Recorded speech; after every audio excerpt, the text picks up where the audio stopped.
Hi guys and girls, I'm Obsidian Ant and welcome to Chapter 2 of Beyond for Elite Dangerous.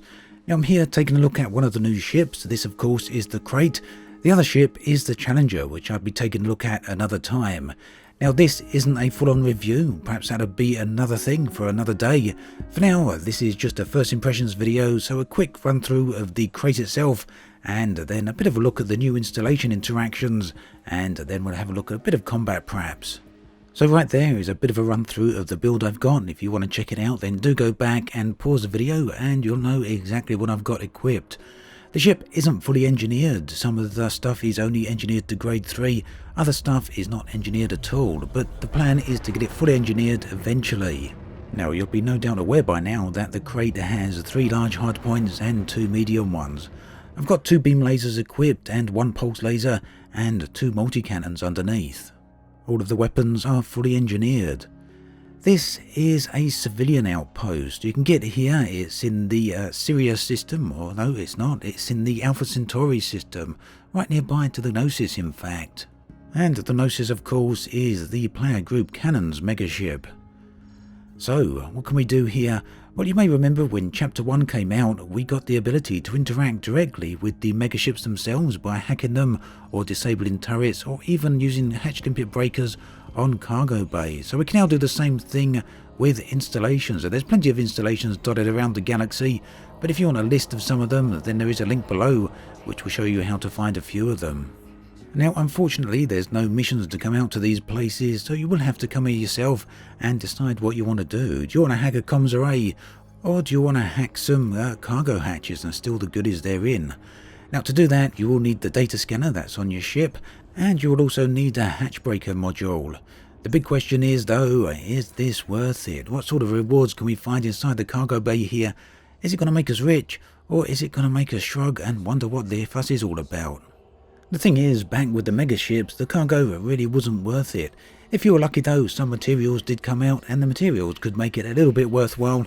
But as you may have noticed, there is a security response coming, so I guess I'll have to get out of here before they start shooting me. But in silent running here, you've got quite a bit of time before you even get noticed. Certainly the installation won't start shooting at you with its turrets. And there we go. Not really worth it, is it? Kind of a waste of time. I guess we can be doing something else, but then if these eventually get linked into missions, then maybe they will be worthwhile. It's fun little bits of gameplay, but the context just isn't there. It all seems kind of out of place. Going out to these installations for random reasons, just to basically knock on random cargo hatches to see what random cargo they have there. Yeah. Well, one thing I did notice in the patch notes was some new high threat scenarios. Now the patch notes doesn't explain exactly what they are, they said new high threat scenarios added and that there's attached missions to these. Now scenarios, what could they be? Well, as yet I haven't seen anyone actually come across these and I haven't seen them myself, but I do know that Frontier occasionally refer to the Thargoid encounters as scenarios, so maybe something similar to those. Unfortunately there's nothing coming up on the mission board, and just flying around at random is not likely to show us where they are, so I guess we'll have to wait and see if they eventually crop up. The other thing I wanted to try out was a bit of combat in the Krait. Now it is a very capable ship. Unfortunately though, my power plant isn't engineered, but my power distributor is, but only to grade 3. I need to get it to grade 5, and just maybe these beam weapons will actually last a little bit longer and not drain the capacitor quite so fast. Now what's really interesting is that I've built this as a somewhat of a combat build. It does have a few module and hull reinforcements, and it actually has an increase in the armor as well. And with all that, it still has a 30 light year jump range or thereabouts. So it seems to me that the jump range here is likely to be able to get between 40 to maybe even 50 light years if you build it as an exploration ship. So yes, maybe I've finally found an alternative to the Asp Explorer. After all, with the Asp, the thing I really like about it is the cockpit, the massive field of view you get, and of course the great jump range, and this seems to have all of that, plus the added capabilities as well.